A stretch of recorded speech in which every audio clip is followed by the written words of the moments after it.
자비로우신 우리 아버지 하나님, 한 해를 보내고 또 새해를 맞이하게 해주신 것을 감사합니다. 마땅히 형벌받을 수밖에 없는 저희들을 불쌍히 여겨주시고 주 예수 그리스도의 보배로운 피로 우리의 죄값을 다 지불해 주시고 우리를 영원한 심판과 저주와 멸망에서 건져주신 것을 진심으로 감사드립니다. 이 크신 은혜와 사랑을 저희들이 무엇으로 보답할 수 있겠습니까? 저희들의 마음을 깨워주시고 우리를 위해서 죽으시고 부활하신 주님 앞에 참으로 영광 돌리는 삶을 살 수 있도록 도와주옵소서. 이 시간 주 성령께서 우리 마음을 열어주시고 이 말씀의 뜻을 바르게 깨달아 할 수 있도록 도와주시고 또 주님 안에서 열매 맺는 귀한 삶이 될 수 있도록 도와주옵소서. 오늘 모든 시종 주 성령께서 함께해 주시고 우리에게 필요한 말씀을 허락해 주옵소서. 주 예수 그리스도 이름으로 기도하옵나이다. 아멘. 성경 레위기 19장 찾겠습니다. 레위기 19장 23절입니다.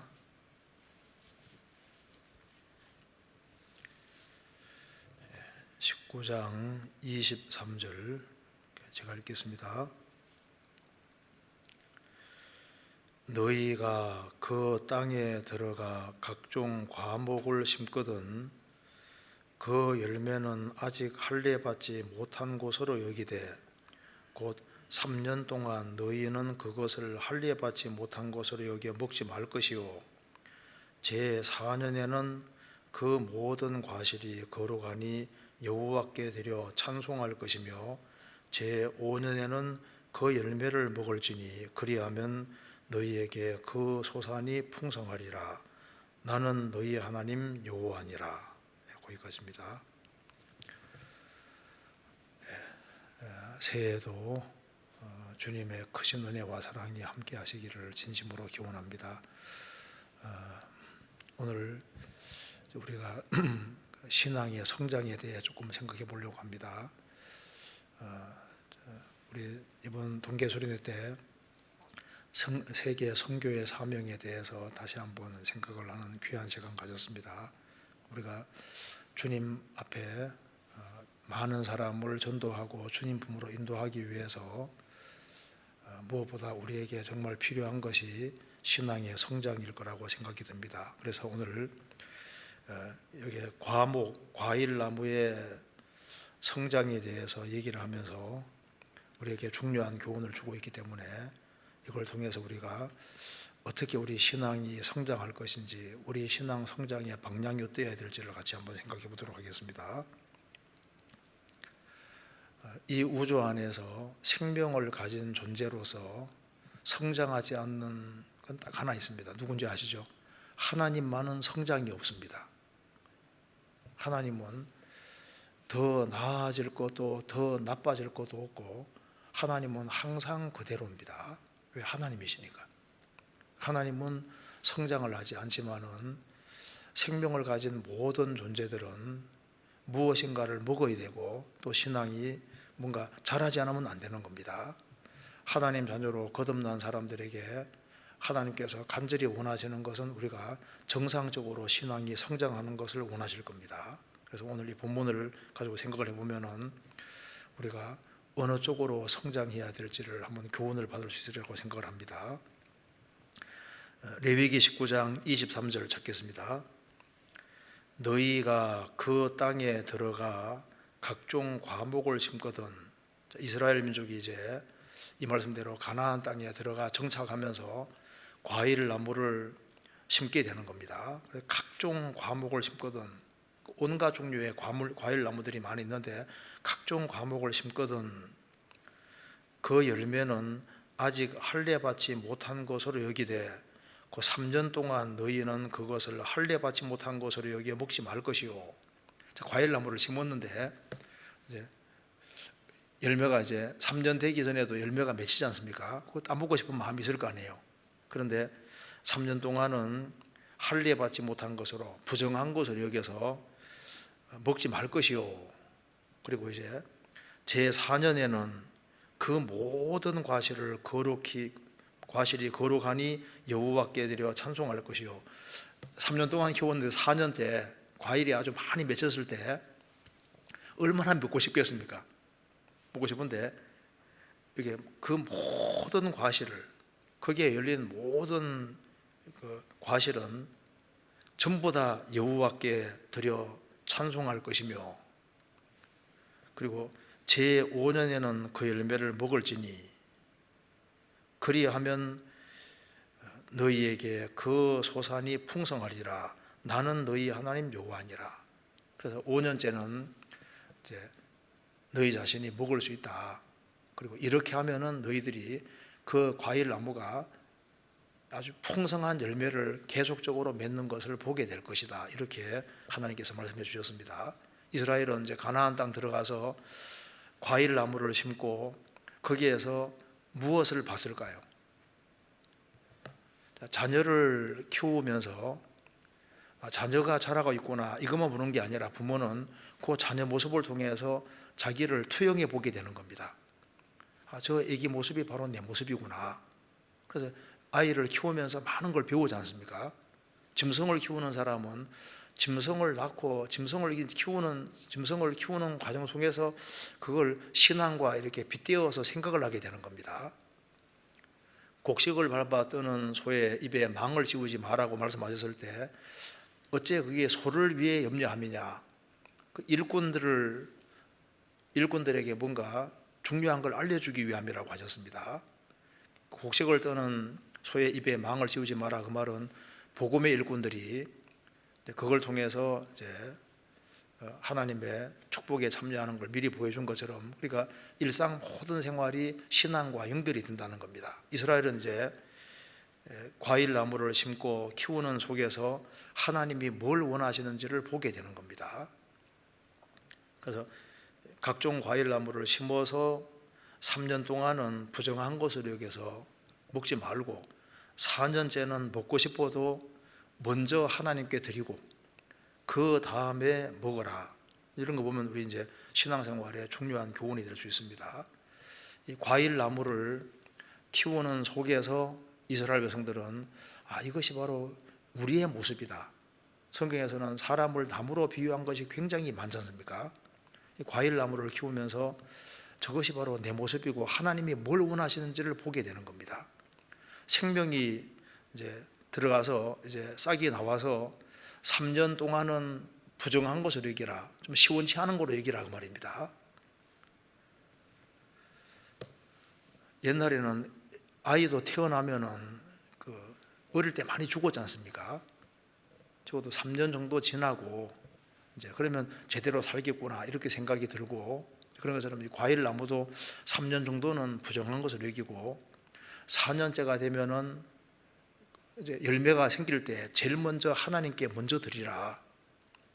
그리고 난 다음에 5년째부터는 너희가 먹고 순서를 먼저 하나님께 드리는 이 순서를 가지면은 그 뒤에 하나님께서 아주 크게 축복하는 것을 경험해 줄 것을 말씀해 주신 겁니다. 23절에 너희가 그 땅에 들어가 각종 과목을 심거든. 먼저 과일 열매를 얻으려면은 뭔가 좋은 종자를 심는 게 중요합니다. 사과를 많이 거두고 싶은 사람은 반드시 사과 씨를 심어야 되는 거예요. 좋은 배를 거두려면 좋은 배 씨를 심어야 됩니다. 그 제대로 된 씨를 심어야만 제대로 이제 좋은 결실을 거둘 수 있는 겁니다. 성경 베드로전서 1장에 씨는 너희가 거듭난 것이 썩은 씨로 된 것이 아니요 썩이 아니라 씨로 된 것이니 하나님의 살아있고 항상 있는 말씀으로 되었느니라. 예수님 씨 뿌리는 뒤에서도 씨는 하나님의 말씀이라고 했습니다. 그러니까 복음의 씨가 제대로 심겨져야만, 그래야만 정상적인 탄생이 있고, 그래서 주님이 주신 그 복음의 씨를 심을 때 정상적으로 하나님 자녀가 탄생하게 되는 겁니다. 가지 씨를 심는 게 아니라 과일나무 씨를 심는 겁니다. 예레미야 23장에 보면은 거짓 선지자들이 꿈에 뭘 받아서 이야기하는 것은 성경에서 결하고 말씀했습니다. 그래서 몽사를 받은 선지자는 몽사를 말할 것이요, 꿈에 뭘 보고 이야기하는 것은 그것은 하나의 교에 불과하고, 내 말을 받은 자는 성실함으로 내 말을 말할 것이니라. 그 하나님 말씀은 밀이라고 했습니다. 그래서 겨와 밀을 어떻게 비교할 수 있겠느냐? 겨는 생명이 없고 밀은 생명이 있습니다. 그래서 여기 과일나무, 각종 과일나무를 심거든 씨를 제대로 심어야 되는 겁니다. 어떤 사람이 도예지에서만 살다가 시골에서 농사 지으려고 땅을 샀습니다. 그래서 병아리 농사를 지어야 되겠다 해서 이제 도예지 그 병아리를 농사 지으려고 이제 장터에 가서 병아리를 잔뜩 샀어요. 그런데 여유가 좀 많거든요. 그래서 그 다음에 또 이제 병아리를 사러 왔습니다. 그때 그 전에 그렇게 많이 사가더니 또 사가십니까? 아이고, 넉넉해서요. 그래서 그 사람은 이제 병아리를 가져와서 열심히 땅에다가 파묻었거든요. 싹이 날까요, 안 날까요? 병아리는 그렇게 키우는 게 아니잖아요. 다 전멸입니다. 그러니까 잘 심어야 되는데, 여기에 과일나무를 얻기 원하면 과일을 얻기 위하면은 과일 씨를 잘 심어야 되는 것처럼, 신앙생활에서도 먼저는 하나님의 그 복음의 씨 통해서 확실히 거듭나야 되는 겁니다. 그래서 이제 나무도 보면은 이제 1년 된 나무도 있고 2년 된 나무, 5년 된 나무, 10년 된 나무, 20년 나무가 있는 것처럼, 한 사람이 이제 하나님의 생명을 얻고 거듭나도 교회 안에도 여러 부류의 사람이 있게 되는 겁니다.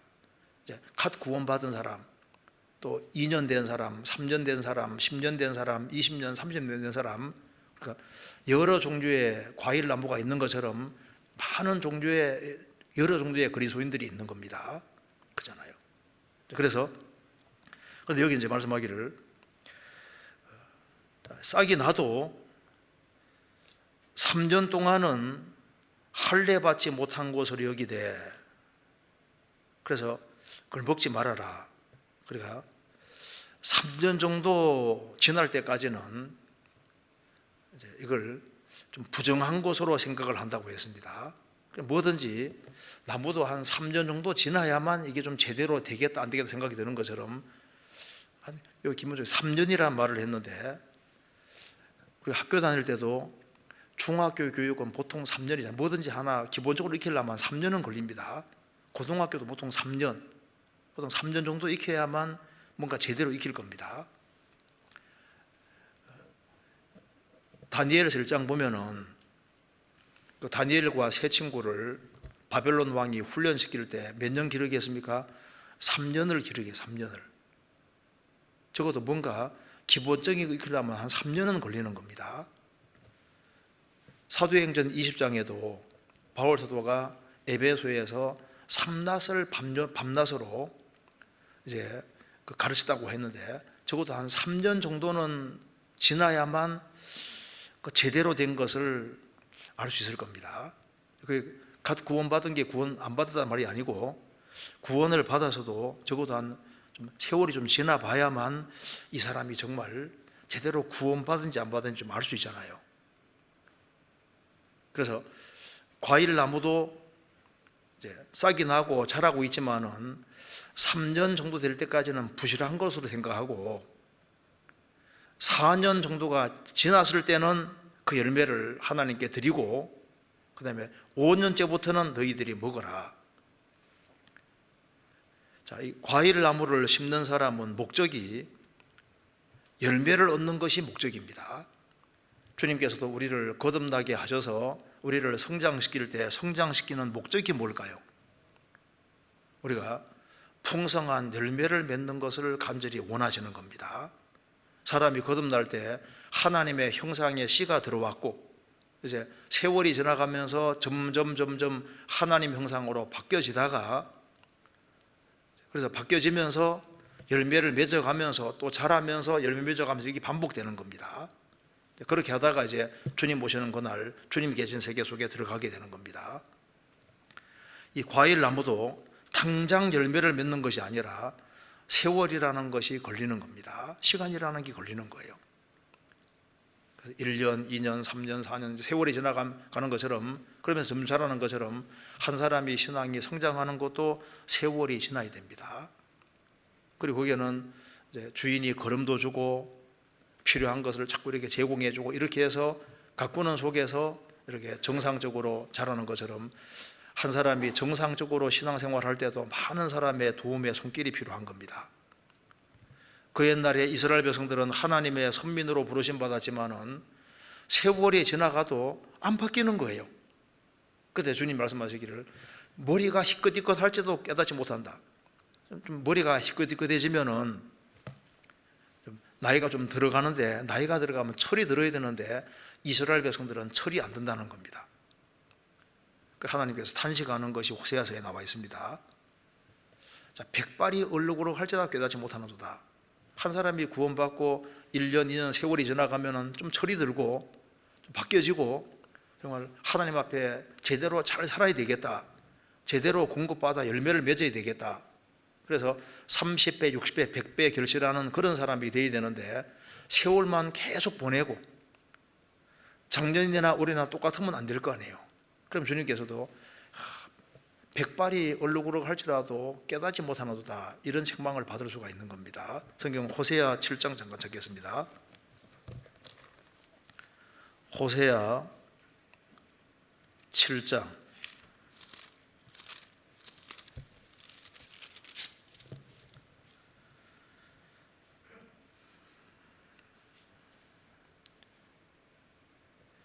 8절부터 제가 읽겠습니다. 에브라임이 열방에 혼잡되니 저는 곧 뒤집지 않은 전병이로다. 저는 이방인에게 그 힘이 삼키웠으나 알지 못하고 백발이 얼룩으로 할지라도 깨닫지 못하는도다. 이스라엘이 열방과 혼잡되니 뒤집지 않은 전병이로구나. 떡이 한쪽은 있고 한쪽은 아닌 것은 먹을 수 없잖아요. 하나님을 섬긴다고 하면서 다른 쪽에서는 이제 세상하고 짝짝하고 하고 있으니까 주님이 받을 수가 없는 겁니다. 그래서 저는 이방인에게 힘이 삼키고 그 힘이 삼키워서는 알지 못하고 백발이 얼룩으로 할지라도 깨닫지 못하는도다. 그 세월이 지나면은 철이 들어야 되는데 철이 안 든다는 겁니다. 그래서 이 레위기 19장을 보면은 이 과일 나무, 이것이 이제 자라는 걸 통해서 이스라엘 백성들은 저렇게 과일 나무가 자라는 것처럼 하나님께서도 나도 자라기를 원하고, 또 먼저는 과일 나무 과일이 맺히면은 4년째는 하나님께 먼저 드리고 5년째는 자기가 먹는 걸 통해서 먼저는 하나님이니까 내 인생도 먼저는 하나님께, 하나님 우선으로 살고 하나님 우선으로 살 때 하나님이 축복해 준다는 것을 틀림없이 경험하게 됐을 겁니다. 그래서 우리가 오늘 성장을 해야 되는데 어느 쪽으로 성장해야 될지를 좀 생각을 해봐야 되겠습니다.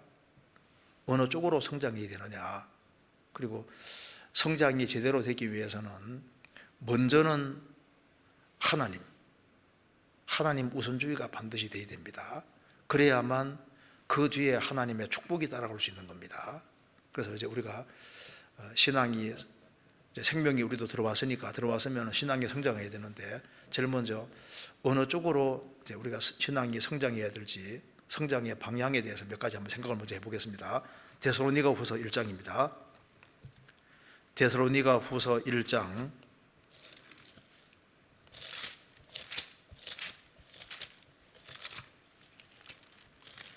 1장 3절입니다. 형제들아, 우리가 너희를 위하여 항상 하나님께 감사할지니 이것이 당연하면 너희 믿음이 더욱 자라고 너희가 다 각기 서로 사랑함이 풍성함이며, 이 말씀에서 바울 사도는 디모데 데살로니가 성도들에게 굉장히 감사했습니다. 우리가 너희를 위하여 항상 하나님께 감사할지니 이것이 당연하면 너희 믿음이 더욱 자라고. 우리가 자라야 될 것 가운데 첫 번째가 바로 믿음에서 자라는 겁니다. 우리 주님은 믿음의 주기주고 최고의 믿음을 소유하신 분은 주님이니까 신앙이 성장하는 것은 주님을 닮아가는 건데, 주님은 믿음의 주시고 또 믿음이 가장 최고의 믿음 가지신 분은 주님이시지 않습니까? 주님. 그러니까 우리가 믿음에서 자라는 것을 주님께서 원하시는 겁니다. 그래서 믿음에서 더욱 자라고, 믿음이 더욱 자라고. 믿음이 커진다는 것은 먼저 대상 쪽이 커지는 겁니다. 우리의 믿음의 대상은 바로 예수님이니까 예수님에 대한 신뢰가 점점 커지는 것은 믿음이 자라는 것이 되는 겁니다. 처음엔 우리가 예수님께 죄짐을 맡겼고, 그 다음에 우리 염려보따리도 맡기고, 우리 행사도 맡기고, 우리의 장래도 맡기고, 우리의 전 존재도 맡기고, 그리고 이제 주님을 날이 가면 갈수록 크게 생각하고 주님에 대한 신뢰가 점점 커지면은 그것이 믿음이 커진다는 증거가 되는 겁니다. 신앙이 커진다는 것은 주님에 대한 신뢰가 커지는 겁니다. 그래서 아가서에 보면은, 아가서는 솔로몬과 술람 여인의 사랑을 그린 겁니다. 근데 술람 여인이 처음에는 신랑에 대해서 말하기를, 신랑은 내게 속했고 나는 신랑에게 속했다. 아가서 2장에 나옵니다. 6장에 가면은 나는 신랑에게 속했고 신랑은 내게 속했다, 그렇게 나오지 않습니까? 그리고 7장 10절에는 나는 신랑에게 속했다. 처음에는 신랑은 내 거다, 신랑은 내게 속했다, 나는 신랑에게 속했다. 그런데 시간 지나가니까 나는 신랑에게 속하고 신랑은 내게 속했다. 나중에는 나는 오로지 신랑에게 속했다. 어떻게 됐습니까? 신랑에 대한 신뢰가 훨씬 더 커지고 전적으로 신랑 중심으로 탁 바뀌잖아요. 그게 이제 신랑 쪽으로 신뢰가 커지고 믿음이 커졌다는 증거입니다. 우리가 세상을 살아가는 가운데 이제 날이 가면 갈수록 더 어려운 일들도 얼마든지 올 수 있는데, 우리가 이 한 해를 잘 살기 위해서는 무엇보다도 믿음을 키워야 됩니다. 믿음이 더욱 자라고. 왜냐하면 생을 살아가면서 많은 어려운 문제들은 원래부터 있는 겁니다. 전도서 11장에 말씀한 대로 사람이 여러 해를 살면 항상 즐거워할지로다. 그러나 캄캄한 날이 많으리니 이를 생각할지로다. 생을 살아가면서 캄캄한 날은 많은데, 원래부터 캄캄한 날은 오는데 이걸 어떻게 이길 거냐 그 말입니다. 믿음이 크면은 뛰어넘을 수 있는 겁니다. 성경 레위기 11장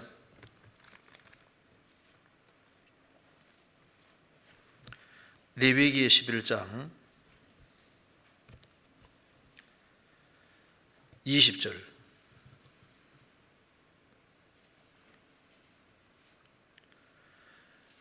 날개가 있고 네 발로 기어다니는 곤충은 너희에게 가증하되, 오직 날개가 있고 네 발로 기어다니는 모든 곤충 중에 그 발에 뛰는 다리가 있어서 땅에서 뛰는 것은 너희가 먹을지니 곧 그 중에 메뚜기 종류와.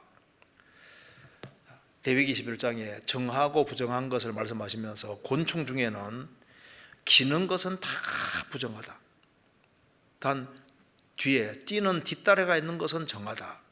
우리 신앙생활에 중요한 교훈이 될 수 있습니다. 아담 자손으로 살면서 땅에 발을 붙이고 기어다니는 건 다 부정하다 그 말입니다. 그런데 기어다니는 것은 뭐 장애물이 큰 게 딱 나타나면은 딱 막히는 거예요. 그런데 뛰는 뒷다리가 있는 곤충은 탁 뛰어넘을 수 있잖아요. 그러니까 믿음이 크다는 것 자체가 쉽게 말해서 뒷다리가 커지는 겁니다. 뒷다리가. 그 뒷다리가 아주 크면은 장애물이 있어도 훌쩍 넘어갈 수 있잖아요. 믿음이 작을 때는 조그마한 문제 가지고도 끙끙 싸매고 너무너무 괴로워하고 드러눕습니다.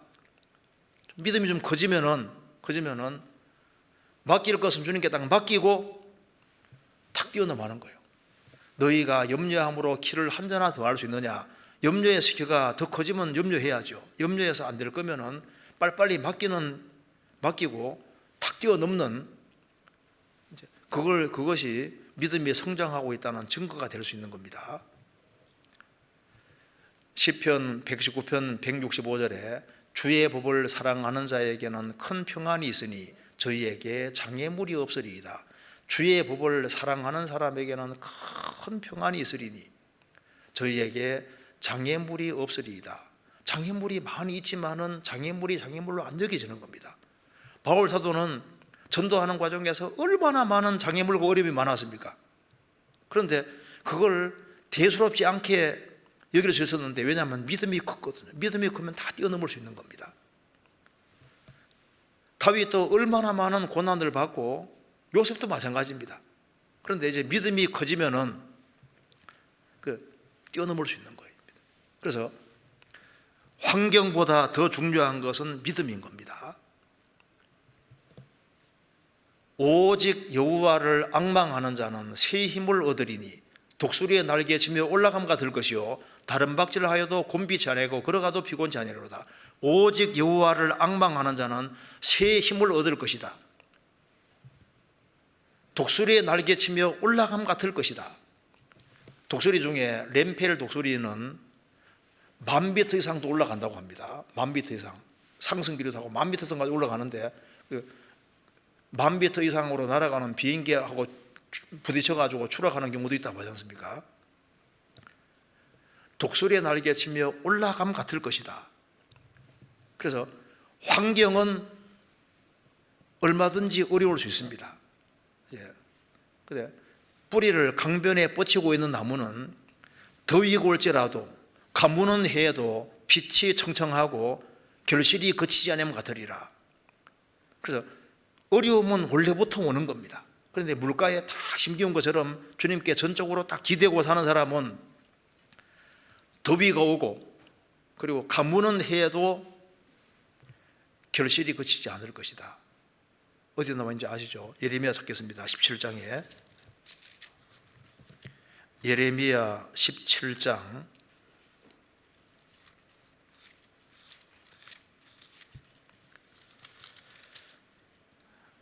8절 7절부터 제가 읽겠습니다. 그러나 물은 여호와를 의지하며 여호와를 의뢰하는 그 사람은 복을 받을 것이라.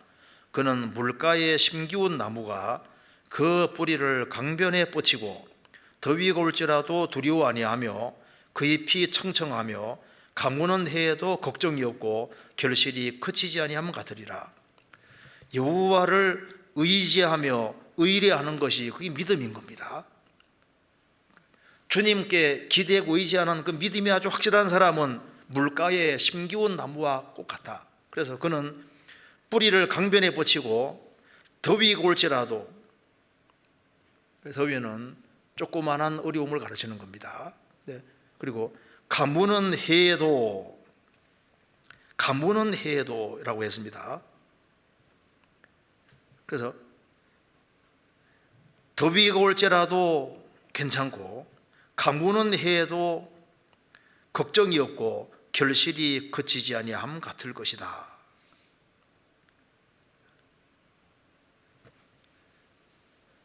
그래서 코로나19 때문에 어려움도 많이 있습니다. 그런데 그 무엇이 온다 할지라도 믿음을 키우면은 그걸 뛰어넘을 수 있는 겁니다. 그래서 우리가 생활을 살아가는 가운데 항상 이게 환경을 기댈 것이냐 말씀을 기댈 것이냐 그 두 문제를 항상 부딪힙니다. 근데 믿음이라는 것은 환경을 기대는 게 아니라, 믿음이 크다는 것은 환경 보는 것이 아니라 뭘 보는 겁니까? 말씀을 딱 기대는 거잖아요. 말씀에 기대는 것이, 그것이 말씀에 대한 신뢰가 커지는 것이 바로 믿음이 커지고 있다는 확실한 증거가 되는 겁니다. 고린도서 5장에 말한 대로 이는 우리가 믿음으로 행하고 보는 곳으로 하지 아니하리라. 보는 곳으로 하면은 멀리 못 봅니다. 타조가 눈이 좋아서 사람보다 10배 이상 좋다고 하지만은, 그래도 4km 밖도 훤히 보인다고 하지만은, 그래도 믿음의 눈하고는 따라갈 수 없잖아요. 아무리 뭐 경제라든가 상황 같은 걸 이제 그 예측한다 할지라도 세상 만사는 정말 불확실합니다. 그런데 말씀은 불변이고 약속은 불변이기 때문에 하나님 약속의 말씀에 다 기대는 것이 바로 믿음이고, 그래서 하나님을 신뢰하고 하나님 말씀을 신뢰하는 그 사람은 정말 주님이 아주 기뻐하시는 것을 가는데, 왜냐하면 하나님은 믿음 있는 사람을 기뻐하시고 믿음 있는 사람을 사용하시기 때문에 믿음이 성장하는 것을 원하시고, 그리고 믿음이 쑥쑥 자랄 때 주님께서는 그걸 보고 기뻐하실 겁니다. 그래서 믿음은 너무나도 중요한 겁니다. 우리 신앙생활 속에서 왜 믿음이 중요하냐면 하나님은 믿음이 있는 사람을 사용하시기 때문입니다.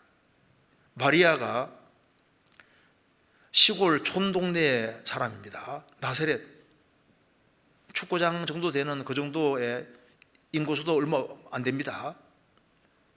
그런데 이스라엘 땅에 많은 처녀들이 있는데 왜 하필이면은 마리아, 나사렛에 살고 있는 마리아를 통해서 예수님이 오시냐고 말입니다. 성경에서 믿은 여자에게 복이 있도다. 마리아는 확실한 믿음이 있습니다. 제사장 사가랴와 엘리사벳은 자녀가 태어나기를 간절히 기도했습니다. 가브리엘 천사가 나타나서 사가랴에게 자식이 있을 거라고 얘기를 하니까 안 믿었잖아요. 그것 때문에 징계로 벙어리가 한동안 됐습니다. 평생 하나님을 섬기는 사가랴도 물론 믿음 있는 사람이지만은 의심했잖아요. 근데 처녀가 아이를 베고 예수님을 낳게 된다는 얘기 들었을 때 그대로 주의 계집종이 오니 주의 뜻대로 되어지이다. 꼭 나이가 많다고 믿음이 좋은 건 아니거든요. 나이가 적어도 믿음이 아주 좋을 수도 있는 겁니다. 마리아는 믿었고 믿은 여자에게 복이도다. 혈류증 앓는 여인은 옷자락만 만져도 낫겠다. 믿음이 큰 겁니다. 어떤 사람 전도 지배를 또 다 들어야만 구원받는 게 아니거든요. 뭐 중간부터 들었는데도 구원받는 경우도 있잖아요. 어떤 사람은 그냥 끝에 이틀 듣고도 구원받는 사람도 있습니다. 구원받을 때도 마찬가지고 구원받고 난 이후에도 마찬가지입니다. 백부장은 주님께서 말씀하시기를 내 믿음이 코도다. 말씀만 하옵소서. 그리하면 주의 종이 하인이 낫겠나이다. 내 믿음이 코도다. 믿음이 있는 사람이 있고 연약한 사람도 있고 믿음이 큰 사람이 있습니다. 그러니까 믿음이 커지고 믿음에서 더욱 자라야 되는데 믿음은 또 컸다가도 작아질 수 있거든요.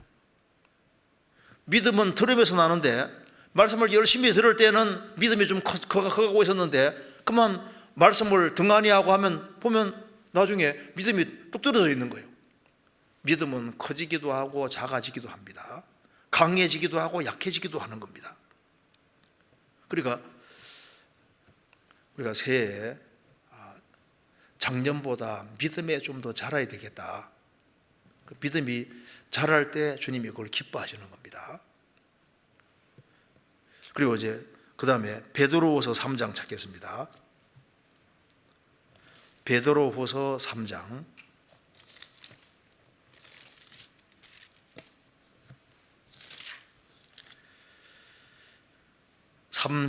18절입니다. 오직 우리 주 곧 구주 예수 그리스도의 은혜와 저를 아는 지식에서 자라가라. 영광이 이제와 영원한 날까지 저에게 있을지어다. 오직 우리 주 곧 구주 예수 그리스도의 은혜와 저를 아는 지식에서 자라가라. 구주 예수 그리스도의 은혜 안에서 자라가라. 은혜 안에서 은혜를 먹고 자라가라. 사람은 하나님의 은혜와 사랑을 먹고 자라는 겁니다. 우리가 구원을 받아서도 하나님 은혜를 다 한 것이 아닙니다.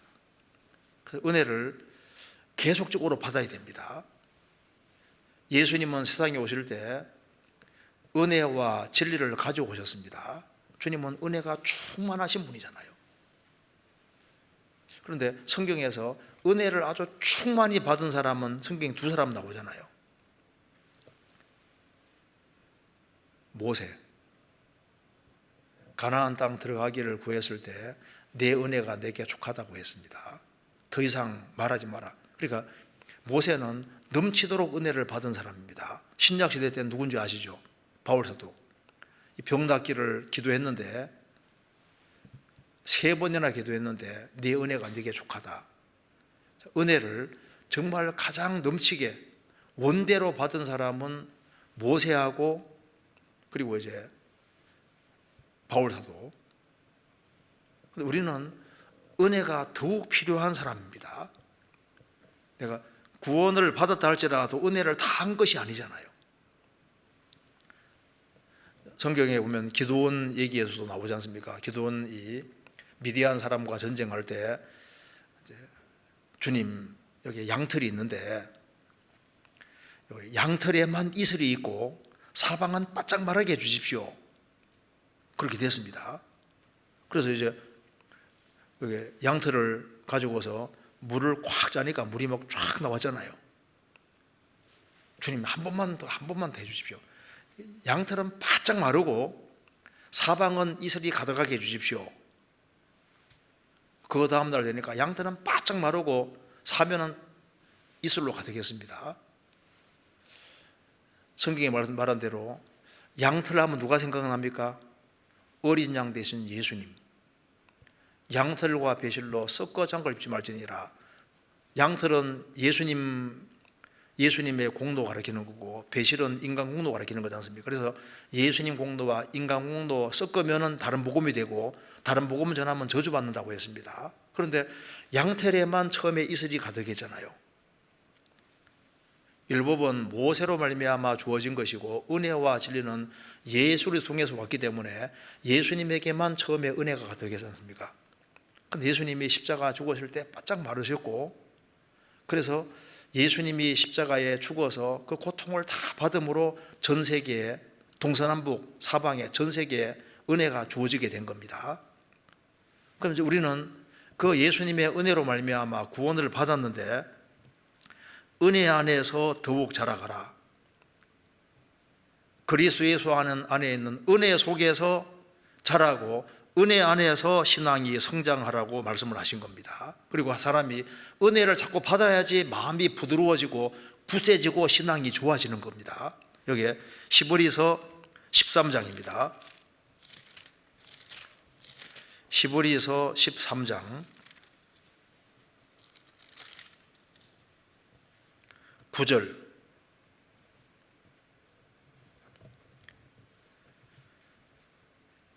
여러 가지 다른 교훈에 끌리지 말라. 마음은 은혜로서 굳게 함이 아름답고 식물로서 할 것이 아니니 식물로 말미암아 행한 자는 유익을 얻지 못하였느니라. 여러 가지 다른 교훈에 끌리지 말라. 다른 교훈을 아무리 많이 받는다 할지라도 마음이 바꿔지는 것이 아니잖아요. 마음은 은혜로서 굳게 함이 아름답다. 사람이 하나님 은혜를 받아야만 마음이 굳세지고 영혼이 부드러워지고 신앙이 아주 굳세지고 마음이 굳건해지고 강건하게 되는 겁니다. 식물로서 음식물로 할 것이 아니니 음식물로 말미암아 행한 자는 유익을 얻지 못하였느니라. 음식물은 아무리 가려 먹어도 입을 통해서 뒤로 나가고 마음으로 들어가는 것이 아니니까 음식물을 아무리 가려 먹는다 할지라도 이 영혼 속에 들어가는 게 아니니까 마음을 변화시키지 못한다 그 말입니다. 그런데 사람이 은혜를 받으면은 바꿔지는 겁니다. 그래서 이제 우리가 새해 은혜를 더 크게 느끼는 쪽으로 자라야 되는데 은혜가 더 크게 느껴지면은 얼마나 좋겠습니까? 은혜를 더 느끼려면은 자기 부족을 알아야 되거든요. 자기 부족을 어디서 하냐 하면은 성경을 가까이 하면은 자기 부족을 더 깨닫게 되고 그리고 이제 우리 공동체 안에서 같이 사는 가운데 주님이 내게 은혜 베풀어 주는 것을 느끼고, 그래서 이 은혜를 잘 받으면은 이제 마음이 굳건하게 되고, 그리고 이제 은혜를 받으면은 입에서도 은혜의 말씀이 나오게 되고, 또 행동도 이제 자꾸 바꿔지게 되는 겁니다. 그 사람이 은혜를 받으면은 마음에 감사하는 마음이 생깁니다. 그래서 은혜 안에서 성장한다는 것은 바꿔 말하면은 은혜를 받으면 받을수록 마음에 감사가 커지기 때문에 감사함에서 성장하는 겁니다. 그래서 작년에도 감사했는데 올해는 더 감사하고 더 감사하고, 어려움이 있을지라도 더 감사하고, 이 감사함에서 커지는 것이 그게 정상적으로 성장하고 있다는 증거가 되는 겁니다. 그런데 어느 날인가부터 마음에 은혜가 없습니다. 그러면 마음이 메말라 가면은 말도 메마르게 되고, 그리고 이제 말하는 것도 은혜가 없어지게 됩니다. 그래서 사람에게 은혜를 끼치지 못하게 되고, 그래서 자기의 자신이 얼마나 연약한지, 자기가 얼마나 부족한지, 바울 사도는 모든 성도 중에 지극히 작은 자보다 더 작은 나라고 했습니다. 그래서 은혜 안에서 자라가라, 그 말을 아주 쉬운 말로 바꾸면은 감사가 커지라, 감사가. 그럼 누구에게 감사가 커질까요? 은혜를 내가 많이 받고 있다고 느끼는 사람은 무엇인가를 보답하고자 하는 마음이 생기도록 되는데, 그래서 더 많이 보답하고자 하는 마음이 커진다는 것은 은혜 받고 있다는 증거가 되는 겁니다. 그러니까 부모님에게 은혜를 크게 받고 있다 느끼는 사람은 뭔가 보답하고자 하는 마음이 생기잖아요. 그런데 세월은 지나가는데 보답하고 싶은 마음이 없어요. 그 은혜를 받고 있는데 보답하는 마음이 안 생길 수 있겠냐 그 말입니다. 은혜를 받으면은 감사가 커지게 되고, 그리고 이 받은 은혜를 뭔가 보답을 해야 되겠는데 그 보답을 하기를 원하게 되고, 그것이 여러 가지 형태로 나타나게 되는 겁니다. 그런데 은혜를 받는 길은 아주 간단하지 않습니까?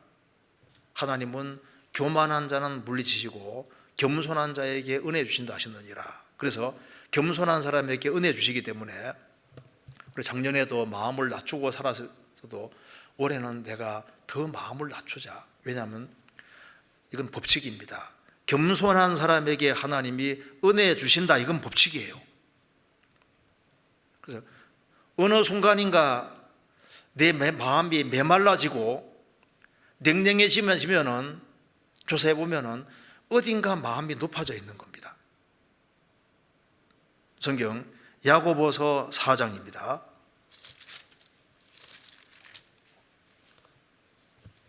6절. 그러나 더욱 큰 은혜를 주시나니 그러므로 일러서되 하나님이 교만한 자를 물리치시고 겸손한 자에게 은혜를 주신다 하였느니라. 그러나 더욱 큰 은혜를 주시나니, 주님은 더욱 큰 은혜를 주십니다. 그리고 더 큰 은혜를 주시기 원하십니다. 하나님이 교만한 자를 물리치시고, 하나님이 제일 싫어하는 것, 대표적인 것이 교만입니다. 겸손한 자에게 은혜를 주신다 하였느니라. 하나님은 겸손한 사람에게 은혜 주십니다. 그래서 마태복음 18장에도 천국에서 누가 크니까라고 예수님께 여쭈었습니다. 예수님이 어린아이 세우고 말씀하셨습니다. 너희가 돌이켜 어린 아이들 같이 되지 아니하면 결단코 천국에 들어가지 못하리라. 천국에 들어가는 것도 어린아이들처럼 돼야 들어가는 것처럼, 천국에 크게 되는 것도 이 어린아이와 같이 낮추는 그이가 천국에서 큰 자니라. 주님은 낮은 곳으로 다닙니다. 물이 낮은 곳으로 흐르는 것처럼 주님 은혜는 낮은 마음이 있는 쪽으로 흐르고 있습니다. 백부장은 자기 하인이 중풍병 걸렸을 때 예수님을 얼마나 크게 생각했으면, 예수님이 우리 집에 들어오는 것을 내가 감당치 못하겠나이다. 그 보면은 예수님을 얼마나 높이고 자신을 얼마나 낮춘지 알 수 있습니다. 세례 요한은 나는 예수님의 신발끈을 풀기도 감당치 못하겠노라. 그 보면 예수님을 얼마나 높인지 알 수 있잖아요. 사울 앞에서 다윗은 자신 가리켜서 벼룩이라고, 벼룩과 같은 자를 왜 쫓아오셨습니까? 산에 메추라기 같은 자를 왜 쫓아오셨습니까? 아골도 나는 다른 사람에게 비하면 짐승이라. 우리가 마음을 낮추고 더 낮출 필요가 있습니다. 더 낮아지면은 더 많은 것이 보이게 되어 있습니다. 하나님께서는 우리에게 더 큰 은혜 주시기 원하고 우리가 은혜 안에서 성장하도록 하기 원하기 때문에 우리에게 뭔가 약점거리들을 주시고 뭔가 이렇게 탁 이렇게 엮어놓은 게 있을 겁니다. 자, 베드로 사도는 천국 갔을 때 정말 그 하나님께 감사했을 겁니다. 닭 2번 울기 전에 내가 3번 나를 부인하리라. 그거 참 놀라운 예언입니다. 닭의 목을 딱 붙잡고 있는 분이 아니면 그 예언하기 어렵잖아요. 닭 2번 울기 전에 내가 3번 나를 부인하리라. 예수님 말씀대로 베드로 사도는 3번 예수님 부인했습니다. 예수님이 딱 뒤돌아보셨을 때 눈이 맞추셨습니다. 베드로 사도가 아주 통곡이지 않습니까? 그런데 예수님이 회복시켜 주신 이후에 전도하러 다닐 때마다 닭과 주님이 연결시켜 놨지 않습니까? 그러니까 한 번 설교하니까 막 3,000명이 구원받습니다. 우쭐 대려 그러면 닭이 꺾이오. 또 5,000명 구원받아도 꺾이오.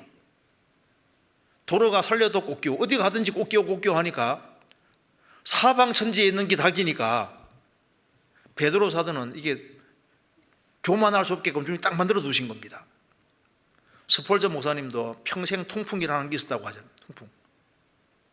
그래 보면 통풍 때문에 얼마나 고통받은지가 나옵니다. 바울 사도에게도 주님이 질병이라는 걸 주시고 우리 주변에도 뭔가 내가 이것만 없으면 내가 신앙생활을 잘할 수 있을 텐데 그런 것이 있을 수 있는데 뭔가 주님 딱 엮어놓은 겁니다. 왜 그렇게 하셨느냐면 우리 마음을 더 낮추시고 우리에게 더 큰 은혜를 주시기 위해서입니다.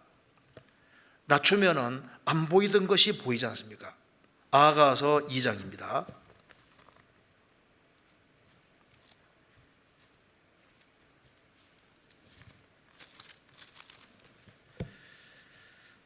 2장 1절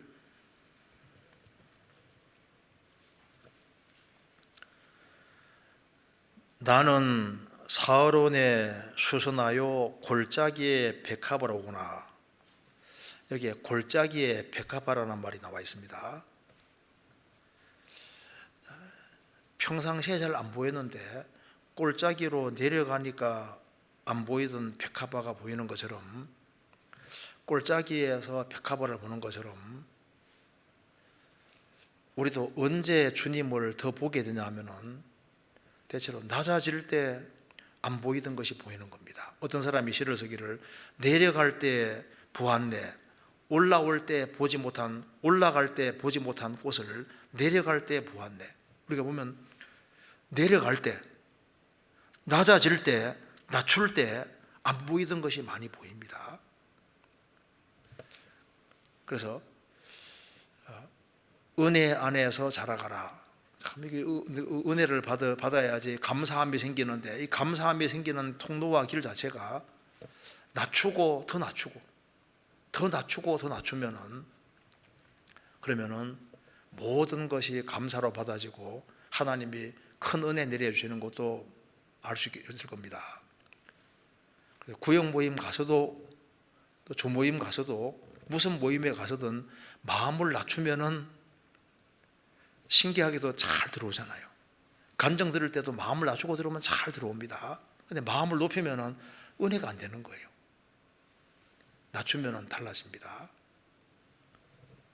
그리고 가정에서도 마음을 낮추면은 남편이나 아내, 자식 보는 태도도 다 달라지게 되는 겁니다.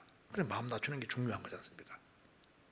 그 다음에 베드로후서 3장입니다. 3장 18절에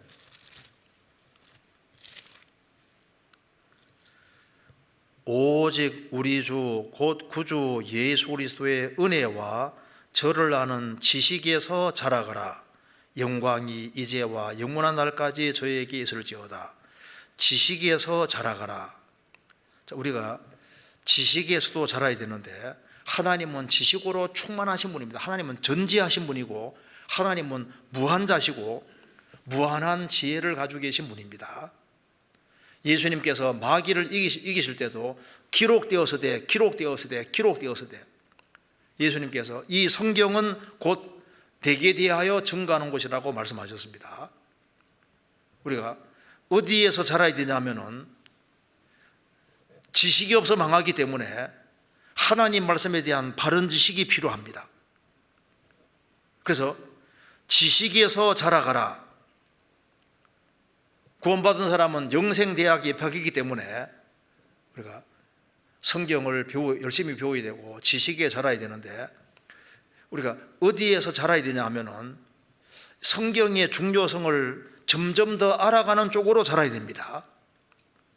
구원받고 처음에는 성경을 아주 중요하게 생각했는데, 이제 1년, 2년, 3년, 4년 세월 지나가면서 알 만큼 안다 생각하고 성경을 뒤로 제쳐두는 사람이 있는데, 그 잘못 생각하는 겁니다. 성경의 중요성을 구원받을 때 알았다면은 세월이 지나가면서, 야, 성경이 더 중요하구나, 세월이 가면서 더 중요하구나, 10년, 20년, 30년 지나가면서 성경이 더 중요하구나, 성경의 중요성을 아는 데서 자라야 되는 겁니다. 왜냐하면은 하나님이 우주에서 제일 높여놓은 것이 하나님 말씀이잖아요. 예수님이 누가복음 16장에서 말씀하시기를 율법의 한 획이 떨어짐보다 천지의 없어짐이 쉬우리라. 성경의 한 획을 천지하고 비교했습니다. 그러니 성경이 얼마나 중요한 것인데, 그래서 하나님 말씀이 점점 더 중요하다는 것을 깨닫고, 교회는 하나님 말씀이 중심이 되는 곳입니다. 우리 개인 생활도 성경이 중요하기 때문에 하나님 말씀을 제대로 익히고 제대로 붙잡으려고 하는, 그리고 성경의 중요성을 점점 더 깨달아갈 때 그 사람이 정상적으로 신앙생활하고 있다는 증거가 되는 겁니다. 알 만큼 안다. 알기는 뭘 알아요? 동 볼수록 점점 더 신비한 게 성경인데요, 나는 알 만큼 안다. 천만의 말씀입니다. 이 성경의 한 획을 천지하고 비교했다는 것은 성경이 그만큼 보통 책이 아닌 겁니다. 성경 시편 119편입니다. 119편 152절입니다.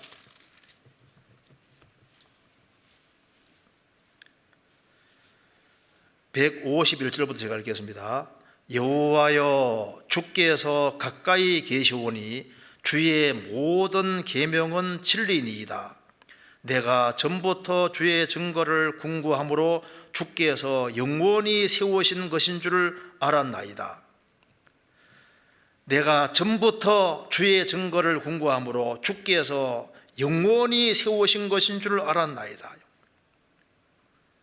그건 성경은 하나님이 영원히 세우신 것이기 때문에 죽음 건너편까지 가는 게 성경입니다. 나를 저버리고 내 말을 받지 아니하는 이를 심판할 리가 있으니 곧 나의 한 그 말이 마지막 날에 저를 심판하리라. 잠언에 계속해서 지혜가 제일이니 지혜를 얻어라. 물은 너의 얻은 것을 가져 명철을 얻을지니라. 잠언 4장 7절에 나와 있지 않습니까? 그래서 이 성경이 정말 날로 더 중요하고 성경이 정말 귀하구나. 제가 어떤 글에 보니까 캔사스 주에서 폭발 사고가 있어서 한 크리스찬이 실명이 되고, 그리고 이제 손이 잘리고 얼굴은 완전히 일그러지고, 그리고 이제 눈에 보이지도 않고 이제 여기에 입술도 다 마비가 됐는데, 가장 그 안타까운 것이 성경을 못 읽는 것 때문에 안타까웠답니다. 그런데 혀에는 감각이 있기 때문에 혀를 가지고서 성경 전체를 4번 이상 읽었다고 합니다. 읽고 주님 앞에 갔다고 합니다. 4번. 혀로서 4번. 그러니까 얼마나 성경을 사모한 겁니까? 그런데 우리는 날이 가면 갈수록 성경의 중요성을 생각하지 않고 성경은 하나님을 대신하는 거지 않습니까? 그러니까 성경이 점점 더 귀한 것이 되고 더 중요한 것이 되고, 그렇게 될 때 신앙이 제대로 방향으로 가고 있다는 증거가 되는 겁니다. 나를 존중히 여기는 자를 내가 존중히 여기겠다, 그렇게 말씀하셨습니다. 주님을 존중히 여기는 게 뭘까요? 성경을 존중히 여기는 겁니다. 사울이 하나님 말씀을 버리니까 하나님이 그를 버리셨다고 했습니다. 하나님 말씀 붙잡는 것이 하나님 붙잡는 것이 되는 겁니다. 그러니까 이 성경이 점점 더 중요하구나, 성경의 중요성을 아는 쪽으로 자라야 되는 겁니다. 그렇잖아요. 그리고 지식에서 자라가라. 어떤 지식이 필요하냐면 사람의 가치를 아는 데서 자라야 됩니다. 그전에는 영혼이 귀하다고 생각했는데 어느 순간인가 영혼보다 다른 것이 귀해지기 시작합니다. 천지는 없어지는 겁니다. 그럼에도 불구하고 눈에 보이지 않는 사물에 딱 붙잡혀서 영혼의 중요성을 망각하고, 영혼이 얼마나 소중한 건데, 사람이 온 천하를 얻고도 제 목숨을 잃으면 무엇이 유익하리요? 무엇을 주고 제 목숨과 바꾸겠느냐? 한 사람의 영혼의 가치가 실제로 예수님 말씀하신 대로 천하보다 더 큰 것이 맞습니다. 지금은 동물하고 사람하고 거의 차이가 없어지잖아요. 지금 제정신이 아닙니다. 지구상의 모든 동물하고 한 사람하고 비교할 수가 없잖아요. 그런데 이 영혼의 가치가 얼마나 큰지를 아는 쪽으로 자라야 되는데, 한 사람의 가치가 얼마나 상상할 수 없을 만큼 큰데 사람이 정말 중요하구나, 그쪽으로 점점 커질 필요가 있는데, 사람의 가치를 아는 데서 이게 희석되어 가고 있는 것 같습니다. 예수님은 사람을 구원하러 오셨습니다. 사람을. 내가 정말 사람을 얼만큼 중요하게 생각을 할까? 예수님 당대 바리새인 서기관들은 사람의 중요성을 몰랐습니다. 간음하다가 현장에 잡힌 여인 돌로 쳐 죽일 생각만 했지 그 속에 있는 영혼은 보지 못했습니다. 사마리아 우물가에 있는 여자 6번째 남편하고 살고 있습니다. 그런데 주님은 그 사람 영혼을 보셨습니다. 예수님은 상한 갈대를 꺾지 아니하며 꺼져가는 심지를 끄지 아니하기를 심판하여 이길 때까지 하리라. 상한 갈대, 꺼져가는 심지, 십자가에 펴 죽어가던 강도도 주님은 그 강도, 그 영혼을 보셨어요. 영혼을. 그러니까 지식에서 자라가라. 어떤 지식이 필요하냐면은, 세상에 우리 학교 다니면서 많이 배웠지만은 그 쓸데없는 지식도 많거든요. 결혼하고 나면 별로 중요하지 않은 것도 많잖아요. 그런데 정말 중요한 지식이 사람에 대한 중요성을 알아야 됩니다. 바울 사도 인생의 목적은 아무쪼록 몇몇 사람을 구원코자 함이니, 그는 사람의 중요성을 확실히 알고 있는 사람입니다. 그래서 우리가 성경의 중요성을 아는 쪽으로 자라고, 영혼의 중요성을 아는 쪽으로 자라고, 사람이 정말 중요한 것이구나, 날이 가면 갈수록 영혼이 정말 중요하고 인간이 정말 중요한 것이고, 지구상에 똑같이 생긴 사람 한 사람 없잖아요. 다 다릅니다.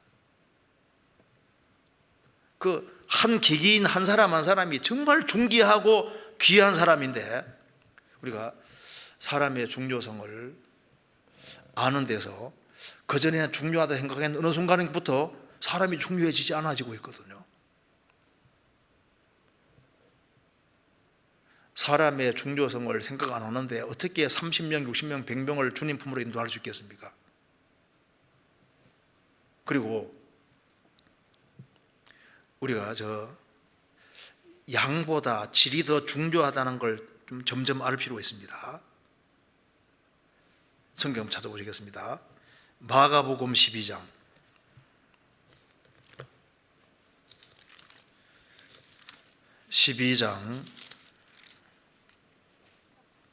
41절.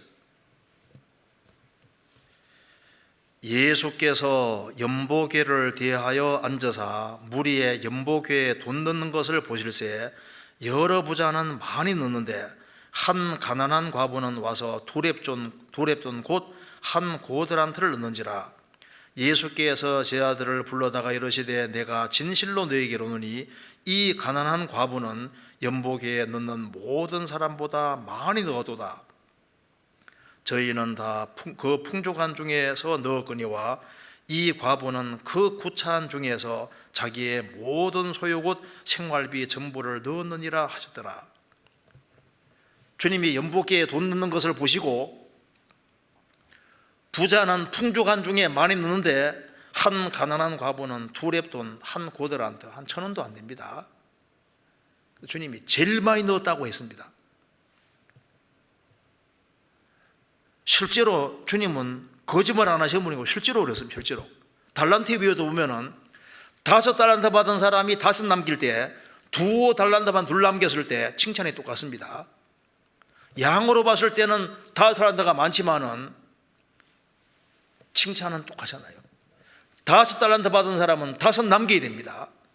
2달란트만 2 남겨야 되는 거예요. 그 사람은 나는 다른 사람보다 나는 재능도 많이 타고났고 능력도 더 많은데 나는 3 남겼으니까 더 많이 남겼다. 주님이 그렇게 판단하실까요? 아닐 겁니다. 11조 하는 것도 마찬가지입니다. 10만 원 버는 사람이 10,000원 하는 거하고 100만 원 버는 사람이 10만 원 하고 1,000만 원 버는 사람이 100만 원 하는 거 양 봤을 때는 많이 하는 것처럼 보여도 주님이 어떻게 평가하실지. 그러니까 우리가 성경을 배우면 배울수록 주님은 그게 얼만큼 사랑이 담겨 있고 주님을 신뢰하는 신뢰가 담겨 있는지 이런 것을 보시고 얼만큼 사랑하는 마음으로 했는지 그걸 보시는 것이 있잖아요. 예레미야 10장 보면은 우상들은 다 꾸며졌다고 했습니다. 우상들은 뭐 돌멩이 나무 같은 거 가져와서 거기에다가 막 옷도 입히고 금붙이도 붙이고 해서 그럴싸하게 만들어 놓잖아요. 그런데 뜯어보면 아무것도 없는 겁니다. 사실 포장을 제일 많이 한 학설은 진화론일 겁니다. 대략 한 150년 전에 진화론이 생겨서 막 진화론에 대해서 막 옷을 많이 입혀놨는데 벗겨놓으면 없어요. 물질이 사람 됐다 하는데 그런 황당한 얘기가 어디 있냐 그 말입니다. 다 포장이 되어 있습니다. 그런데 하나님은 포장을 안 하시잖아요. 우리는 그리스도인의 심판대 앞에 설 사람이기 때문에 사람 봤을 때는 거창하게 신앙생활하는 것처럼 보여도 금은 보석이 아닌 것은 다 불타버립니다. 우리가 진실한 마음으로 바른 마음으로 바른 동기를 가지고 제대로 신앙생활을 해야 될 마음을 가져야 됩니다. 왜? 심판대 통과했을 때 우리 있는 그대로 모습이 다 드러날 것이기 때문입니다. 그렇잖아요. 사람이 보는 거하고 주님이 보는 것은 다릅니다.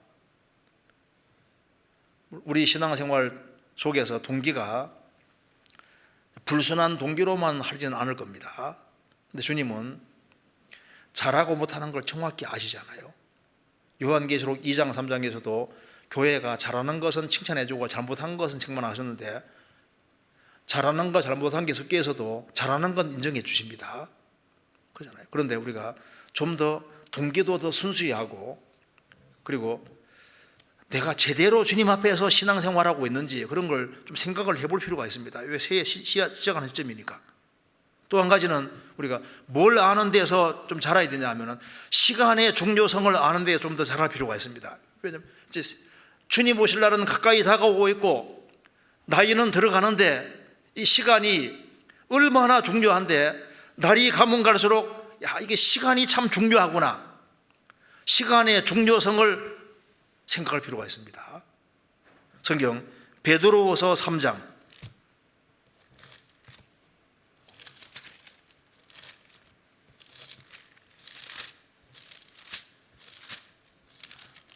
3장 8절입니다. 사랑하는 자들아, 주께는 하루가 천년 같고 천년이 하루 같은 이 한 가지를 잊지 말라. 주님은 영원하신 관점에서는 천년은 하루같이 작습니다. 그런데 죄인이 돌아오기를 바라는 간절한 마음은 하루가 천년같이 지루하고 길게 느껴지는 겁니다. 또 한 가지는 우리 크리스찬들은 하루가 정말 천년만큼 귀한 거예요. 하루가 정말 중요하구나. 내가 주님 앞에서 하루를 바르게 사는 것이 중요하구나, 이걸 생각을 해야 됩니다. 그래서 시간의 중요성을 우리가 지식에 절하가야 되는데 시간의 중요성을 아는 지식이 필요한 거예요. 내가 정말 시간을 중요하게 생각하느냐. 제가 그래 보니까 이 오스트레일리아의 한 수상은 18세기 당시에 그 한 수상이 하루에 평균 한 30번씩 옷을 갈아입었답니다. 저 죽음 건너갔을 때 너 뭐 하다 왔냐? 나 옷 갈아입다 왔습니다.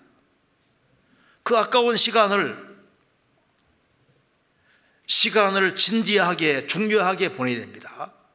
그리고 하루 잘 살면은 그게 일생이 되는 겁니다. 주께서 완전한 자의 날을 아시니 저희 기업은 영원하리로다. 그리스도인들의 이 하루하루가 너무나도 중요한 시간인 거예요. 그래서 시간이 얼마나 중요한지를 점점 더 우리가 알 필요가 있습니다. 그리고 내가 한 해 신앙생활 잘못해서 할지라도 일어나야 됩니다. 주님은 일어나는 사람 얼마든지 용서해 주시고 다시 잘 살 수 있도록 도와주시는 거예요. 그리고 하나님은 스케일이 크다는 것도 확실하게 알아야 됩니다. 하나님은 사람이 아니십니다. 그래서 성경을 기록하는데도 1600년의 세월을 투자하셔서 성경 기록하게 하셨습니다. 예수님이 초림하는데 막 4000년 이상 걸렸잖아요. 재림할 때도 시간이 걸려서 오십니다. 주님은 스케일이 크시고 교회 만드는데도 스케일이 얼마나 크셔요. 막 거의 2000년 지금 걸리지 않습니까? 하나님은 사람이 아니라 하나님이시기 때문에 하나님은 스케일이 크다는 걸 알아야 됩니다. 그래서 너무 조급하게 서두르지 말고 인생은 두고 봐야 되는 거예요. 누가 잘 될지 안 될지는 하나님이 인생의 키를 가지고 계시니까 누가 큰 그릇이 될지 우리는 몰라요. 하나님은 스케일이 크십니다. 우리 시대에 너무 조급해지고 순간적인 결과를 기대하는데 여호 하나님을 아는 지식 안에 자라가라. 우리가 하나님에 대한 바른 지식이 필요합니다. 그리고 하나님이 관심을 두시는 대상이 어딘지에 대해서도 자꾸 생각을 하고 하나님이 어디에 관심을 두는지 그것도 우리가 알아야 되는 겁니다. 하나님 무슨 정치에 크게 관심이 있겠습니까? 구약시대 때는 이스라엘이고 신약시대 때는 하나님의 최고의 관심은 교회고 신앙생활을 잘하는 사람들, 주님을 찾는 사람들, 이런 사람들에게 관심을 가지고 계신 거예요. 그리고 영혼을 건지고 세우는 이쪽에 하나님이 정말 관심을 가지고 계시는데 우리도 포커스를 그쪽으로 맞춰야 되는 겁니다. 또한 우리가 어디에서 자라야 되냐 하면은 하나님은 사랑이십니다. 그래서 우리가 신앙이 자란다는 것은 사랑에서 자라는 겁니다. 성경 디모데전서 1장입니다.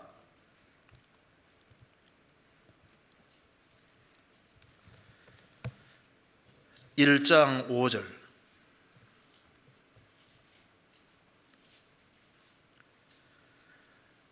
경계의 목적은 청결한 마음과 선한 양심과 거짓이 없는 믿음으로 나는 사랑이거늘.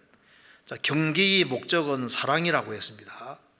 우리가 성경을 배우고 하는 목적도 사랑을 더욱 돈독히 하고 사랑을 정진시키기 위한 겁니다. 사랑은 어디서 나오느냐? 청결한 마음에서 사랑이 나오고 선한 양심에서 사랑이 나오고 거짓이 없는 믿음에서 사랑이 나온다는 겁니다. 그래서 신앙이 성장한다는 것은 사랑에서 성장하고 사랑이 점점 더 많아지는 겁니다. 우리가 공동체 안에서 사랑을 계속 배워가는 겁니다. 하나님은 사랑이시기 때문에 우리가 사랑을 주님께로부터 받고 그리고 사랑하는 것이 많아질 때 그 신앙이 성장한다는 확실한 증거가 되는 겁니다. 그래서 주님께로부터 우리가 작년에도 사랑을 받았지만은 올해도 주님은 여전하신 분이니까 계속적으로 사랑을 베풀어 주시는 겁니다. 그래서 사랑이 커지면은 수고하는 것은 당연한 것이 됩니다. 성경에 사랑의 수고라는 말대로 제가 오늘 글에 보니까 로버트 스콧이라는 그 소령이 하나님은 나의 공동 파일럿 조종사라는 그 책에서 텍사스에서 파일럿 훈련을 받을 때, 조종사 훈련 받을 때 그 텍사스에서 조지아 주에 매주마다 날아가서 잠깐 자기 사랑하는 사람을 보고 이렇게 돌아오는데 그걸 이제 파일럿 훈련 마칠 때까지 그렇게 했다고 하는데 그 텍사스 주에서 조지아 주가 굉장히 멀거든요. 근데 비행기 몰고 싹 가서 사랑하는 사람 잠깐 보고, 근데 그거 자체를 수고롭게 생각 안 합니다. 왜냐하면 사랑하니까. 야곱은 라헬을 사랑하는 거로 7년을 수일같이 여겼더라. 사랑하면은 수고는 지극히 당연한 것이 됩니다. 우리가 이제 남의 집 애를 하나 들쳐업고 저 산꼭대기까지 가라 하면 힘들겠죠. 예를 들어 이제 애가 30kg이라 합니다. 너무 무거운가요? 근데 금덩어리인데 예를 들어서 이제 여기 어떤 어린아이가 30kg을 합니다. 그 아이를 이제 저 30kg 멀리까지 데려주면 힘들겠지만은 집 거리가 30km인데 금덩어리니까 30km인데 집에 가져가라면 힘 안 들겠죠. 그러니까 뭔가 좋아하는 마음이 있는 속에 하는 것은 수고하는 것을 당연하게 생각을 합니다. 사랑의 수고라는 말대로 우리가 수고하는 것이 적어진다는 것은 사랑이 적어지고 있다는 증거가 될 수 있습니다. 그러니까 내가 작년에 손 놓고 살았다면 사랑이 식고 있다는 증거가 될 겁니다. 그런데 사랑이 있으면 얼마든지 수고할 수 있고 더 많이 수고할 수도 있는 겁니다. 그리고 그걸 또 당연하게 생각을 하지 않습니까? 그러니까 우리가 사랑에서 자라야 되고 또 하나는 하나님을 실제로 아는 데서 우리가 자라야 됩니다. 성경 한번 찾아보겠습니다. 골로새서 1장 9절입니다. 이로써 우리도 듣던 날부터 너희를 위하여 기도하기를 그치지 아니하고 구하노니 너희로 하여금 모든 신령한 지혜와 총명에 하나님의 뜻을 아는 것으로 채우게 하시고 죽기 합당히 행하여 범사에 기쁘시게 하고 모든 선한 일에 열매를 맺게 하시며 하나님을 아는 것에 자라게 하시고, 처음에는 하나님의 뜻을 알고 행하면서 범사에 주님을 기쁘시게 하고 모든 선한 일에 열매를 맺어가는 가운데 정말 하나님을 알아가는 겁니다. 그래서 예수님 공생의 당시에도 주님이 70명의 제자를 부르셨는데 70명보다는 12제자가 주님을 더 잘 알았고 12제자보다는 베드로, 야고보, 요한 세 제자가 주님을 더 잘 알았습니다. 그러니까 하나님을 더 가까이 따르는 사람이 더 잘 아는 거예요. 그래서 예수님이 변화산상에 변화되실 때도 베드로, 야고보, 요한 세 사람 데려가셨습니다.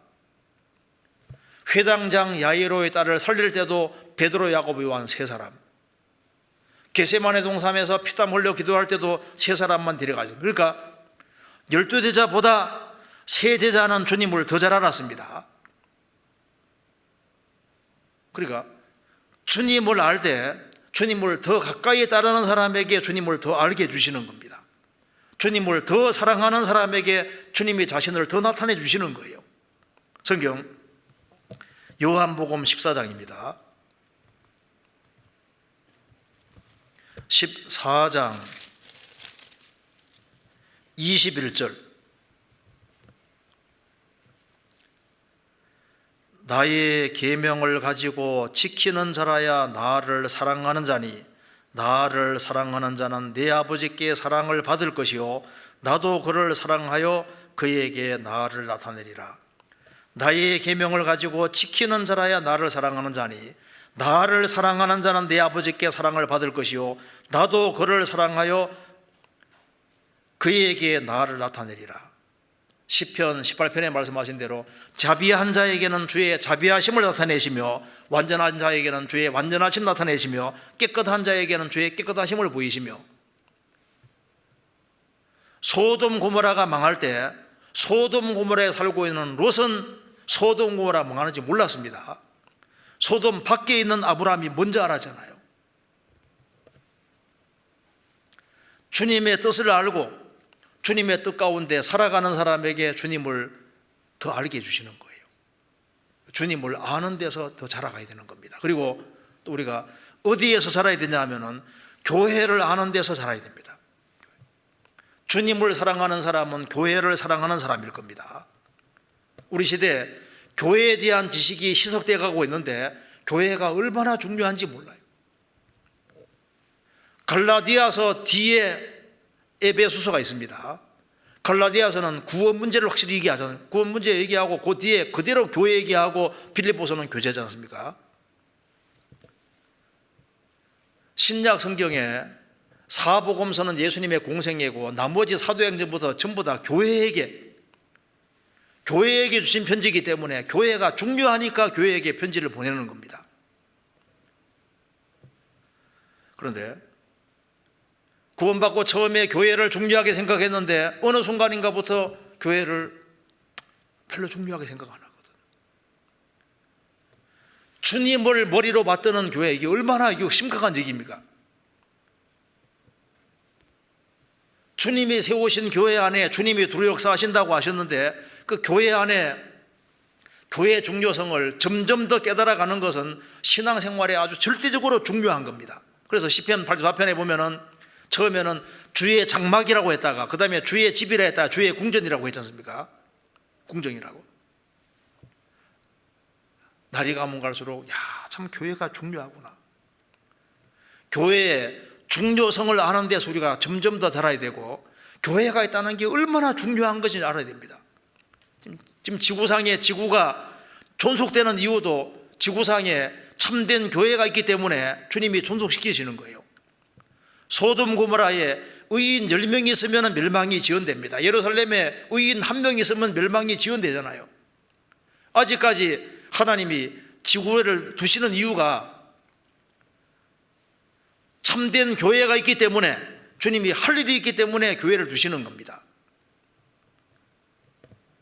우리가 자라야 되는데 희생과 수고에서 자라야 됩니다.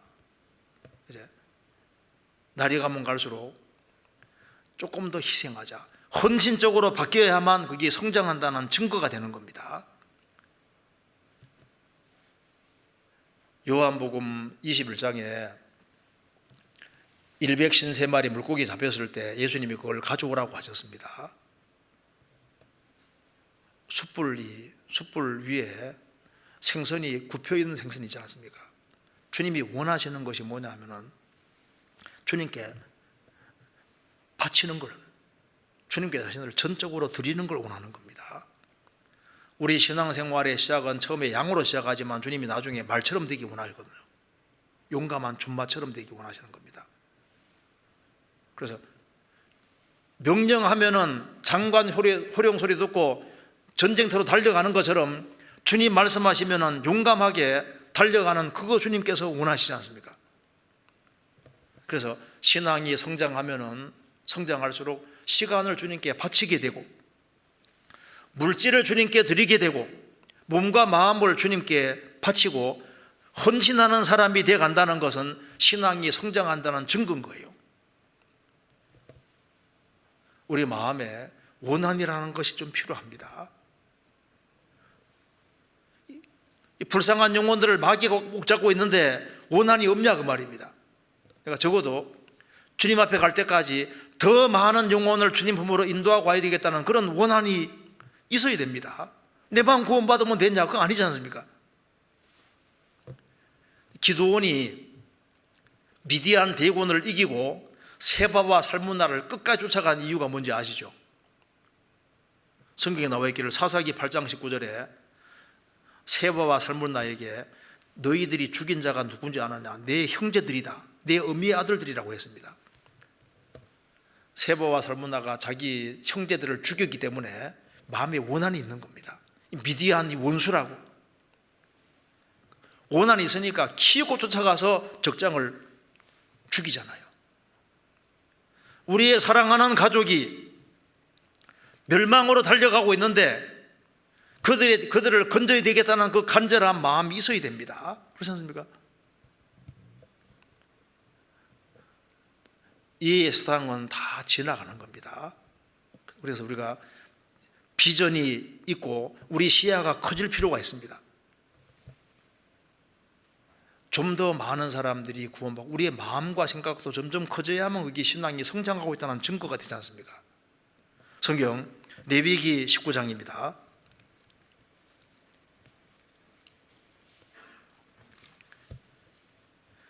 (19장) 24절 제4년에는 그 모든 과실이 거룩하니 여호와께 드려 찬송할 것이요 제4년에는 그 모든 과실이 거룩하니 여호와께 드려 찬송할 것이요. 나무를 키우는 목적이 제일 먼저 뭡니까? 하나님께 돌려드리기 위해서입니다. 먹든지 마시든지 뭘 하든지 다 하나님의 영광을 위해 하라. 나무를 키우는 목적도 먼저는 하나님이다 그 말입니다. 우리 신앙생활이 성장하는 목적도 하나님 우선인 거예요. 그래서 여기도 나무를 키울 때 열매 거둘 목적인데 제4년에 제일 첫 번째는 무조건 다 하나님께 먼저 드립니다. 그 하나님 우선주의를 가르치고 있습니다. 우리 신앙생활에서 하나님 우선주의가 돼요. 열매가 생겼을 때 제일 먼저 하나님께 먼저 드렸습니다. 우리가 새해 신앙생활 할 때 우리에게 생기는 물질도 제일 먼저는 하나님께 드리는 것이 필요합니다. 뭐든지 먼저는 하나님이거든요. 11조도 먼저 주님께 떼서 먼저 주님께 바치고 드리고, 그래서 먼저 여기도 나무를 키울 때 열매가 생기면은 자기가 먹고 싶어도 먼저 하나님께 먼저 드려요. 먼저. 성경 잠언 3장입니다.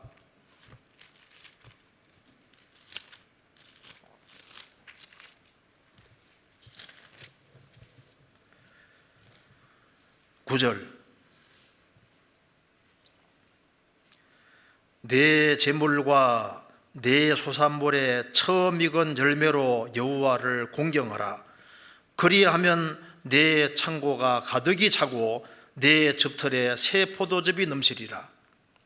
주님께서 왜 제4년에 열매가 처음 생길 때 그걸 왜 먼저 하나님께 드리게 하시냐면은 뺏어가려고 하는 것이 아니라 제5년부터는 너희들이 먹고 그 이후에 열매가 엄청 맺힐 것을 약속해 주신 겁니다.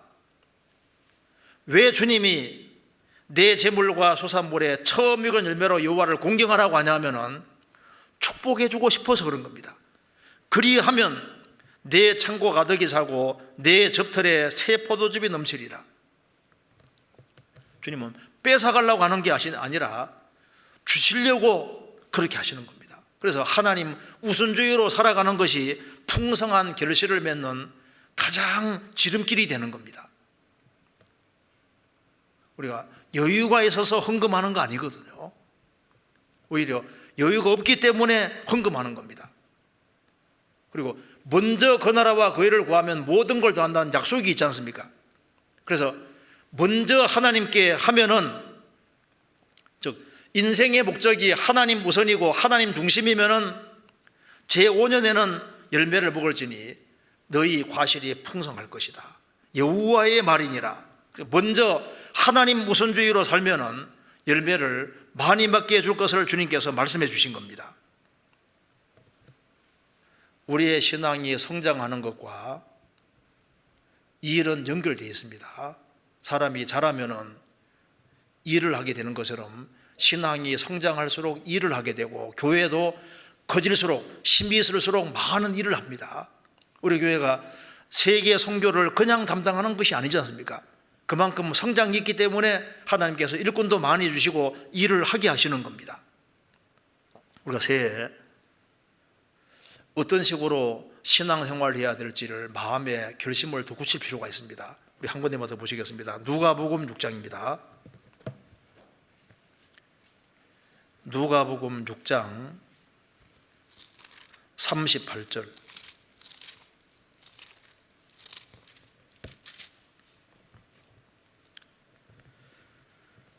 주라, 그리하면 너희에게 줄 것이니 곧 후히 되어 누르고 흔들어 넘치도록 하여 너희에게 안겨주리라. 너희의 헤아리는 그 헤아림으로 너희도 헤아림을 도로 받을 것이니라. 주라, 그리하면 너희에게 줄 것이다.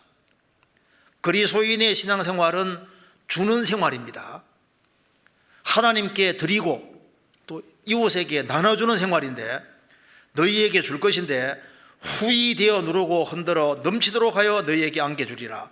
너희의 헤아리는 그 헤아림으로 너희도 헤아림을 도로받을 것이니라. 그 헤아리는 것은 이게 정신활동이지 않습니까? 그러니까 주는 것은 손인데 얼만큼 따지고 헤아리는 이건 머리입니다. 그러니까 생각이라는 게 참 중요한 거예요. 그러니까 크게 헤아리면은 크게 행동이 나타나게 되어 있습니다. 그러니까 주는 것과 헤아리는 것은 꼭 연결되어 있습니다. 그래서 크게 헤아리는 쪽에 크게 손이 가게 되어 있습니다. 그래서 역사 속에서 하나님께 크고 귀하게 쓰임받은 사람은 하나님을 상상할 수 없을 만큼 크게 헤아렸습니다. 하나님이 내 인생에 아주 가장 크신 분으로 헤아려지면은 당연히 순종하는 길을 걷고 말씀에 따르는 길을 택하게 되는 겁니다. 왜 아브라함이 갈대아우르에 나왔냐 하면 하나님을 크게 생각했으니까, 크게 헤아리니까 1000km가 넘는 곳을 가잖아요. 룻이 하나님을 작게 헤아렸다면 모압 땅을 떠나지 않습니다. 하나님을 크게 헤아리니까 떠나는 거예요. 리브가도 이삭을 본 적이 없지만 하나님을 크게 헤아리고 약속을 크게 헤아리니까 이삭의 아내가 되러 가는 겁니다. 30일 정도 이상 걸린다고 하잖아요. 그렇게 멀리. 그러니까 하나님을 크게 헤아리는 사람은 하나님께 크게 영광을 돌리게 되는 겁니다. 내가 예수님을 정말 크게 헤아리면은 당연히 열심을 품고 주님을 섬기게 되는 겁니다. 성경을 크게 헤아리는 사람은 성경의 가치를, 가장 크게 헤아리는 사람은 성경을 내 인생에서 크게 생각하고 성경 배우는 걸 즐거워하고 익히는 걸 즐거워하고 성경에서 힘을 얻는 겁니다. 가정에서도 아내를 크게 헤아리는 사람, 남편을 크게 헤아리는 사람, 자식을 크게 헤아리는 사람, 자식은 부모를 크게 헤아리는 사람, 크게 헤아리면 그것이 행동으로 나오게 돼 있는 거예요. 교회를 크게 헤아리는 사람이 교회 생활을 등한히 하겠습니까? 일꾼을 크게 헤아리는 사람은 일꾼을 정말 귀하게 생각할 겁니다. 너희의 헤아리는 헤아림으로 헤아림을 도로받을 것이다. 주님 피로 구원받은 형제자매들이 얼마나 귀한데, 형제자매들을 존귀하게 생각하는 사람들, 형제자매를 크게 헤아리는 사람은 형제들에게, 자매들에게 같이 밥도 사주고 뭔가 희생 수고하는 걸 당연하게 생각하잖아요. 불신자 영혼을 크게 헤아리는 사람은 세계 선교 이것이 당연한 것이고 그 일을 위해서 힘쓰고 수고해야 된다는 걸 알게 될 겁니다. 우리가 구원을 받은 게 확실하면은 구원을 크게 하려면 상도 크게 하려야 됩니다. 팔복의 처음이 구원이고 천국이 그 다음에 상급입니다. 주님이 주는 상급이 얼마나 크겠어요. 무한하신 주님께서 주실 상과 영광 상상도 못하는 겁니다. 이 우주 안에 1천억 개의 별로 구성된 은하계가 1천억 개 이상 있다고 하는데 아무리 구원 많이 받아도 1천억이 안 될 거 아니에요. 땅에 수고했는데 야, 네 은하계 한 개 네 해라 하면 얼마나 좋겠습니까? 그 정도가 되겠습니까? 그 정도 아닌 거예요. 이거는 주 안에 생한 것은 영원히 갑니다. 영원히. 우리가 주 안에 수고한 것은 저 위에 영원히 올라가서 영원히 있는 거니까, 이거는 뭐 1년, 2년, 10년, 1000년이 아니라 영원히 있는 거니까 상을 얻도록 다름질을 하란 말이 빈말이 아닌 거예요. 우리는 신앙이 반드시 성장해야 됩니다. 우리가 신앙이 작년과 다르게 올해는 좀 자랐다. 그래서 주님이 원하시는 대로 신앙이 좀 성장할 수 있도록 방향을 좀 제대로 잡아서 신앙이 성장하면 성장하는 만큼 우리가 더 많은 결실을 낳게 되고 주님의 영광을 받게 될 겁니다. 같이 기도하시겠습니다. 자비로우신 우리 아버지 하나님, 저희들을 주의 보배로운 피로 구원해 주시고 주님 몸된 교회 안에서 주님을 섬기며 또 형제매들과 같이 신앙생활을 하게 해주시는 것을 감사합니다. 주님 오실 날이 너무 가까운 이때 주님께서 맡기신 사명을 잘 감당할 수 있도록 도와주시고, 우리 중에 누구도 이 세상의 사소한 것으로 인해서 얽매여서 정말 이 세상에서 열매에 맺지 않는 일이 없도록 주님이 도와주시고, 올해 주님께 영광을 돌려드리고 주의 마음을 능히 시원케 하는 교회와 개인들이 될 수 있도록 역사해 주옵소서. 가정마다 주님이 지켜주시고 주의 역사와 능력을 더욱 나타내 주옵소서. 주 예수 그리스도 이름으로 기도하옵나이다. 아멘.